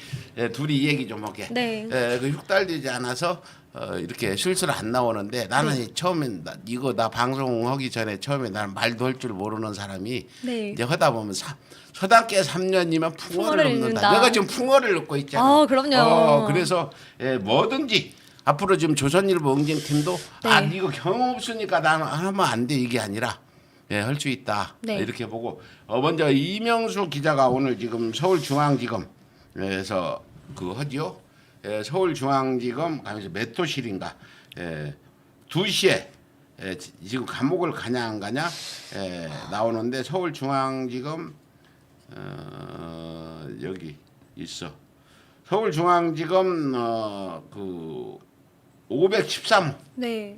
513호에서 지금 이명수 기자 결심 재판이 있는데 나는 오늘 기자들이 수십 명 몰려들고 카메라가 수십 대 와야 되잖아. 네. 왜? 자기들이 같은 직업인 그렇죠. 기자가 지금 언론의 자율성을 탄압을 침해당하는 받는데. 건데, 네. 그래서 막 대서특필하고 막 윤석열이 언론 탄압한다 탄압한다. 이래야 네. 왜안 쓰는 것 같아요? 글쎄요, 이게 바로 권력과 언론의 기득권 카르텔이라고 생각합니다. 이래서 언론 정상화 꼭 필요합니다. 근데 언론하고 급이 달라서 그래요. 우리는 그냥 언론이 아니라 응징 언론이라. 언론. 네. 지금 세계 유일하게 딱 하나뿐이 없는 응징 언론이라 외로운 거다. 네. 항상 새로운 길을 갈 때는 외롭다는 거 이번에도 제가 느끼죠. 네. 그래서 서울에서가 응징 언론이라 언론들이 야이 너 응징 언론 그거 혼 좀 나봐라. 아 뒤에서 고소해야 하는 것 같은데 그때 그런 김이 뭐 혹시 못 느꼈어요? 네. 저는 조금 많이 느끼고 있는 것 같습니다. 네. 이번 시위를 또 그리고 민주주의를 가는 길이 굉장히 어렵고 예. 험한 길이라는 것을 다시 한번 느낍니다. 예. 박병석 의장님 중재한 규탄 시위도 대규모로 벌어지고 있는데 단 한 번의 메이저 언론사도 취재를 오지 않습니다. 아. 제가 계속 취재 제보를 했거든요. 예. 취재를 와달라고 예. 이렇게 큰 시위가 열리고 있다. 그런데도 시위가 되지 않고 보도가 되지 않는 것을 보면서 참 우리나라 언론도 갈 길이 멀구나 민주주의를 향해서 이런 많은 생각을 가지게 됐습니다. 예, 우리 여초심을 꿈꾸는 발레리나입니다. 발레리나 여기서 나중에 발레리나 공연도 한번 해주면 좋겠는데 발레리나 선생님이세요. 지금 발레리나 분들은 몸이 날렵하고 그렇지 않아. 네. 예, 뭐 몸이 뚱뚱하면 발레를 못하지 않아. 이래서 지금 예, 발레리나를 그만두고 서울의 소리 앵커로 여초심을 꿈꾸면서 발레리나 선생님 자리를 그만둘지 안 둘지는 모르겠는데 지금 저희가 그 스카우트된 개딸 중에 한 분 또 양아들도 있고 한데 이분들이 서울의 소리를 이끌어 가야 된다 이런 생각이 네. 들어요. 오늘 그 의성만 의원님하고 이렇게 이제 오늘 사의를 받잖아요. 네. 예, 그 앞으로 문재인 대통령도 이렇게 좀 모셔다 네. 하고 주요 인사들을 이 스튜디오를 고치고 멋있게 네. 방송국 같이 이제 내일부터 수리 들어가는데 네. 고쳐가지고 하게 되면 자신감이 있습니까? 네, 지금 사실 하고 싶은 말이 엄청 많습니다. 국회의원분들한테 혼자 있을 때 막 해요. 하고 네. 싶은 말 있으면. 권리당원으로서 또 하고 싶은 이야기가 너무 많습니다. 네. 지금 그리고 또 비대위 분들한테도 하고 싶은 말이 너무 많은데 네. 이야기를 못해서 좀 아쉬운 면이 많습니다. 그래서 지금 현재는 지금 개딸 분들은 원래 잼딸 네. 이재명 지키기잖아요. 제명의 내 마을은 그게 어떤 팬클럽이라고 볼 수도 있는데 네. 팬클럽이 이제 직접 생활 정치에 나선 거잖아요. 네. 원래 팬클럽은 이제 예를 들어 연예인 팬클럽 BTS가 어디서 공연한다 하면은 3일 전부터 가서 줄 서 있잖아. 네. 자리 잡으려고. 맞습니다. 만약 이재명 후보가 어디에 간다 하면은 3일 전부터 줄 설 가고 되어 있습니까? 네, 그럼요. 네. BTS나 이번 연예인들 팬 같은 그런 정치 문화를 한번 만들어 보면 좋겠다 생각하는데 어떻게 네. 보세요? 이제 이렇게 저희 2030 개딸 양아들들이 정치에 관심을 가짐으로써 정치에 직접 참여하고 저희의 목소리를 낼 수 있는 이런 의견의 장들이 마련됐으면 하는 바람이 있습니다. 예, 그렇군. 저거 좀 그 내일 지금 주로 제명의 내 마을 분들이 많이 참석하는데 그거 한번 띄워줘봐요. 내일 그거 공지. 네. 이게 바로 이제 국교회의사당 앞에서 검찰 정상화 연합 집회입니다. 네. 한번 읽어주세요. 설명해 주세요. 검찰 정상화 연합 집회 지치지 말자 포기하지 말자라고 해서 저희가 검찰 정상화를 끝없이 민주당은 할 수 있다를 외치며 함께 지금 연대하여서 시민들의 힘으로 정치를 바꾸고자 하는 거니까 많은 지지자분들이 함께 해주시면서 저희가 다시 동력을 더 얻어가는 시간이 되었으면 좋겠습니다. 뭐 연대체 이름들은 안 나왔지만 네. 서울에서도 음향으로 네. 연대가 아니라 어떤 협력을 하려고 우리가 또 거금을 들여서 스피커 차량도 만들었잖아요. 네. 이 안정권이 귀 밑에다 내일은 스피커를 틀면 네. 고막에 이상이 생길 거야. 네. 이 안정권이는 고막에 이상이 생겨야 그런 짓을 안 해. 네, 너무 이 법으로도 안 되고 네. 말로도 안 되고 이제 매를 드는 수밖에 없다. 성경 말씀 같이 이해는 이 눈에는 눈으로 하라 하나님이 맞습니다. 말씀하셨어요. 이거 네. 나쁜 게 아니에요. 그래서 안정권이는 어떤 고막에 이상이 가도록 저희가 대형 그 스피커 설치했는데 어떻게 보세요? 너무 과한가요? 아니요. 저희 집회 때마다 안정권 씨가 너무 많이 욕설과 함께 방해를 했기 때문에 이번에는 저희도 그렇게 눈에는 눈, 이에는 이 그런 정신이 좀 필요하다고 생각합니다. 그래서 벌써 토요일 날 효과를 보고 네. 안정권이가 막 허동대동 무서워하더라고요. 네. 어쩔 줄 모르고. 예, 그런데 앞으로 이제 그런 어떤 윤석열 팬클럽 그 회장이라는 폐류나 김상진, 폐류나 네. 안정권이 그래도 우파돼지라는 사람은 좀 나아요. 그래도. 네. 근데 이 폐륜아들이 설칠 것수록 윤석열 지지율은 떨어진다. 이거 비밀인데 이거 안 들은 걸로 해주세요. 계속 네. 설치라고. 우리한테는 나쁜 것만 아니다. 네. 혹시 윤석열 김건희가 들으면 걔들도 쳐낼까봐 걱정되니까 없는 걸로 안 들은 걸로 하세요, 여러분. 네. 예. 그리고 지금 서울의 소리 지금 한 5번 나왔나요? 이제 4번째입니다. 4번째. 네. 예, 이제 한 10번 나오면은 이제 제대로 딱 적응이 될 거예요. 네. 아직도. 근데 올 때 공부 많이 해오는 것 같아. 네, 많이 공부하고 있습니다. 많이 공부하고 민주주의가 어떻게 시작됐고 민주주의 역사가 어떻게 이어지고 있고 민주주의가 온전히 국민들에게 실현되기 위해서 어떠한 부분이 지금 민주당이 가지고 가야 되는 정체성인가에 대해서도 되게 많은 생각을 하고 있습니다. 그래요. 지금 궁금한 게 나는 제명인의 마을에 네. 자유 게시판 보는 권한을 안 줘서 글이 몇 개나 올라오고 주로 요즘에 어떤 글이 많이 올라와요? 지금 하루에 거의 20만 개가 넘게 올라올 때가 뭐 많습니다. 20만 네. 개면 그러면 휴연 20만 명인데 네, 한 거의 사람이 진짜 한 하나씩 사람, 쓴다는 네, 거예요. 한 사람이 하나가 아니라 한 사람이 10개도 넘게 올릴 때도 많습니다. 그러니까 안 쓰는 사람 안 쓰더라도 네, 안 쓰는 사람 안 쓰고 올리는 사람들은 아니 100개도. 20만 개가 글이 올라와요. 네. 야 이거 정말 불붙었네. 네. 대단하다. 네. 20만 개 글이 올라온다. 지금- 주로 요즘에 어떤 이슈는 뭐예요? 이제 서울시장 권리당원 배제해서 경선하는 부분에 대해서 많은 규탄에 대한 시위에 대한 또 문제가 있고 또 하나 더는 이제 비대위의 발언들에 대해서 논란이 많이 되고 있습니다. 아 그래요. 그러면 그 서울에 저기 가서 이제 서울시장 경선 방법은 사실은 김진애 후보 같은 사람은 전체 여론조사 그분이 세계 100대 훌륭한 네. 저기 여성으로 꼽힌 분이에요. 그래서 당내 기반 없는 분들한테는 좋다고 그럴 거고 이제 송영길 후보 같이 권리당원들을 많이 확보한 사람은 불편하다는데 일단 일장에 있는 것 같아요. 어떤 후보 간에도. 네. 그래서 그 부분 아까 얘기했듯이 전화를 받는 사람 중에 민주당에 관심 없는 사람은 받지도 않고 끊어버리고 대부분 이제 민주당 관심 있는 분들 네. 당원분들이 받아서 결정하는 것 같은데 이번 뭐 그 김동연 씨가 그 민주당에 연관이 없잖아요. 맞아요. 새로 들어와서 네. 그런데도 지금 반반 했는데도 이번에 50%를 넘게 해가지고 1차 때 끝나버렸잖아. 네.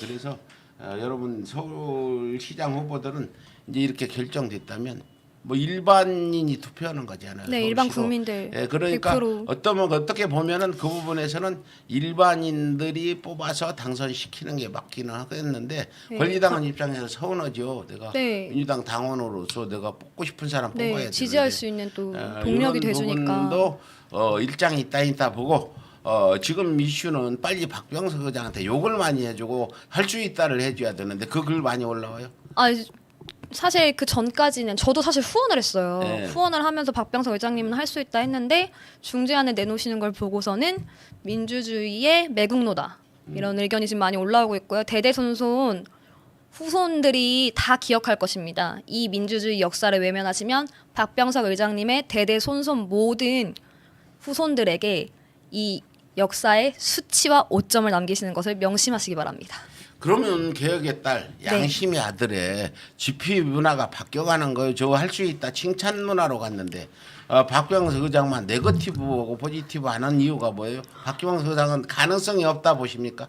네, 그리고 아니 포지티브를 저희가 많이 했어요. 네. 팩스도 많이 보내고 문자도 많이 보내고 그런데 존재 자체를 모르신다고 하시는 걸 보고선 이거는 더 이상은 우리가 포지티브하게만은 갈 수가 없다. 네.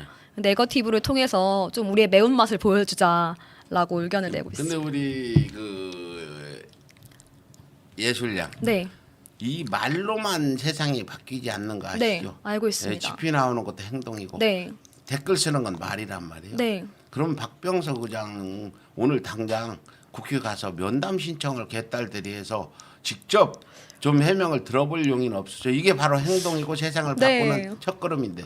안 만나주실 것 같아요. 아니죠. 개딸이라면 뭐 내가 칭찬하러 온 줄 알고 만날 수도 있죠. 아니 개딸 존재 자체를 모르신다고 하셔가지고 안 만나주실 것 같습니다. 근데 일부 민주당 의원들 뭐 저기 이상민 의원 있죠. 네네. 그분이나 박병석 의원 등등 그 고루원 분들 말하자면은 그 노인네 분들은 아침에 일어나면 조선일보 보고 중앙일보 보고 이게 네. 여론이다 해가지고 그대로 정책을 펼 수밖에 없는 그런 머리들 퇴보원 머리들 네. 70년대 머리를 가지고 사는 분들이 있어가지고 이분들이 서울의 소리 유튜브도 보고 네. 그 개딸 세명인의 마을 가서도 보고 오면 좋은데 그분들은 한번 이 머리가 굳어져가지고 변화가 안 돼요. 네. 변화가 안 되는 사람 알죠? 네. 부모님 중에서도 아무리 좋은 걸 말씀드려도 과거로 그 회귀하려고 그러고 과거만 주장하시는 분들. 근데 그분들이 잘못이라고 할 수 없는 게 수십 년을 그렇게 해왔기 때문에 그런데 이 정치인은 그러면 안 되죠. 네. 박병석 의장이나 이상민 의원 등등 조중동 보고 정치하는 분들한테 하고 싶은 말씀이 있어요. 저희는 민주당에 지금 계시는 의원님들보다 오래 살 겁니다. 그리고 역사는 결국 민주주의가 승리하게 돼 있습니다. 역사를 외면하지 마시고 본인의 양심을 외면하시면 안 됩니다. 민주주의에 귀 기울여 주셔야 합니다. 이제 빨리 방송 마치고 오늘 이명수 기자 네. 내가 구속 전에 주려고 이렇게 이 지갑에다가 영치금 있어야 구치소 가서도 뭘 사먹을 수 있어서 정봉군 기자는 지금 서울소리 기자는 아니지만 내가 이렇게 돈도 가져왔어요. 영치금 넣어주려고 이렇게 해서 그래서 지금 돋보기도 가지고 와야 내가 이렇게 얘기했고 가서 책 보는 거 위에는 할 일이 없죠. 그리고 요즘 가면은 코로나 때문에 독방에 들어가면 이 어떤 저기 공포증 생기잖아. 네. 이런 거 있으면은 마음을 다듬어야 돼서 내가 오늘 좀 만나서 저 독방에 딱 들어가면은 뭔가 그 어떤 갇혀 있는 공포증, 폐쇄공포증, 폐쇄공포증. 네. 폐쇄공포증이 없애야 되는데 그거 있으면 고생 많이 해요. 네. 이 감옥 가서 폐쇄공포증 있으면 엄청 고생해가지고 막 미칠 것 같이 그런데 그때는 108배라도 하고 네. 이 천주경 같은 걸 외우면 돼. 너무 마음이 아파요. 그리고 그래서 결국 언론도 저 개신교 분들은 주기도문을 이용하고 네. 아멘 할렐루야 이렇게 외치고 아니 불교 있는 분들은 나무 불경, 네, 아미타불 하고 천주경 사보 네. 나무 아미타불 관세 보살 이건 할 수 있잖아. 어떤 스님은 계속 밤새도록 나무 아미타불 관세보살만 네. 조계사에서 하는 분이 있어요. 이분은 머리가 나빠가지고 불경을 읽지를 모르는데 밤새 하는 거 있는데 그렇게 해서 가는데 너무 슬픈 일이고 참 어이없는 일이지만 우리가 이걸 슬기롭게 극복해내 앞으로 윤석열 정부와 싸울 네. 수가 있어요. 이 이명수 기자가 지금 윤석열 정부 들어오기 전에 첫 번째 탄압받는 일이 오늘 정치보복이죠. 네. 정치보복. 네. 김건희의 그 어떤 동상을 갖다 이렇게 할 수 있냐 생각이 드는데 김건희의 보복이 시작됐다 이렇게 보시고 네. 오늘 그 2시에 서울지방법원 서관 513호에서 재판이 있습니다. 오늘 가보면 알아요. 경비들이 많이 와가지고 서 있으면은 구속되는 거구나. 네. 그냥 조용하면은 구속 안 되구나. 사전에 이제 구속시키려면 준비를 하는데 막 그 어떤 저기도 와 있어. 그 교도관들도. 네. 그래서 저는 가서 딱 들어가면 눈치 보면 알 수 있겠는데 하여튼 저희가 가서 밖에 법원 앞에서 방송도 하면서 이명수 기자 위로도 해주고 정병훈 기자랑 이렇게 해주려고 그럽니다. 제가 또 옥바라지를 잘하기 때문에 그 두 분 가더라도 옥바라지는 나한테 맡기고 가면 된다 이렇게 하고 혹시 이명수 기자 구속되면 내가 수번하고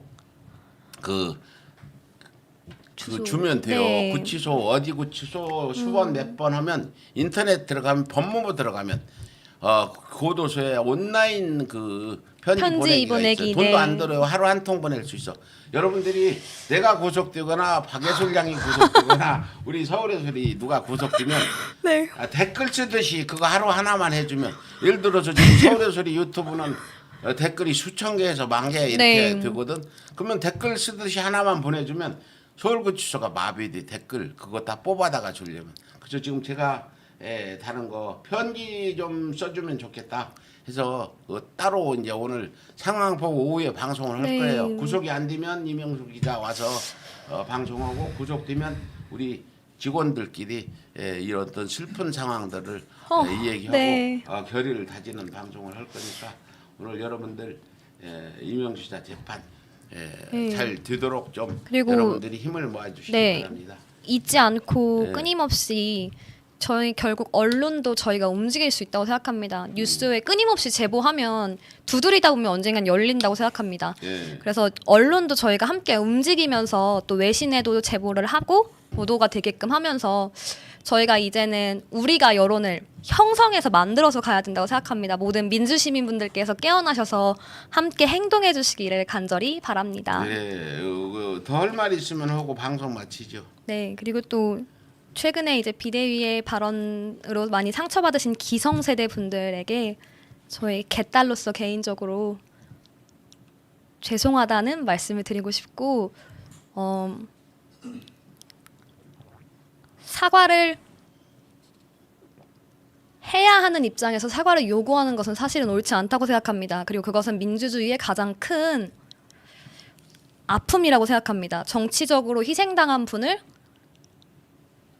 사과를 요구하며 누군가를 깎아내리는 정치는 더 이상 민주당에서 일어나지 않기를 간절히 바랍니다. 예, 그래요. 여기까지 하고 이제 우리 또 밥 먹을 시간이 있을지 모르겠어. 다 준비들 하고 마지막 저거 내일 집회 공기 하나 한 번만 더 띄워줘요. 내일 6시에 집회가 있으니까 이거.